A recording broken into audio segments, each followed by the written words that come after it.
Hello అండి, welcome to my channel. మన south ఇండియన్స్లో ఇడ్లీకి ఉండే ప్రాముఖ్యత వేరు కదా.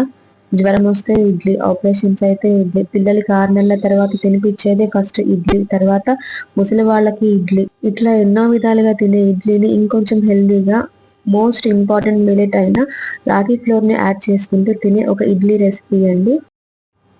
1 గ్లాస్ ఆఫ్ మినపగుళ్ళు, 1 స్పూన్ మెంతులు, 1 స్పూన్ పచ్చిశనగపప్పు, 1 స్పూన్ సగ్గుబియ్యంని కలిపి అన్నిటినీ వాటర్ వాష్ చేసి 5 గంటల సేపు నానబెట్టుకోవాలండి. తర్వాత 2 గ్లాసుల ఇడ్లీ రవ్వని కూడా విడిగా నానబెట్టుకొని వాటిని నానిన తర్వాత ఒకసారి మరలా శుభ్రం చేయాలండి.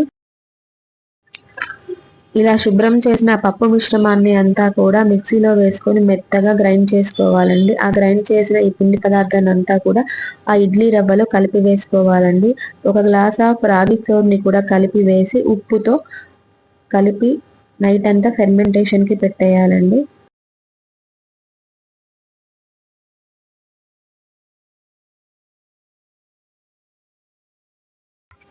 ఫెర్మెంటేషన్కి పెట్టి వేసిన ఇడ్లీ ఉదయం ఇలా మంచిగా పొంగుతుందండి. ఇప్పుడు వీటన్నిటినీ కూడా ఇడ్లీ స్టాండ్స్లో వేసుకొని ఇడ్లీ పాత్రలో నీరు మరిగిన తర్వాత మాత్రమే ఇడ్లీ స్టాండ్ని పెట్టాలండి.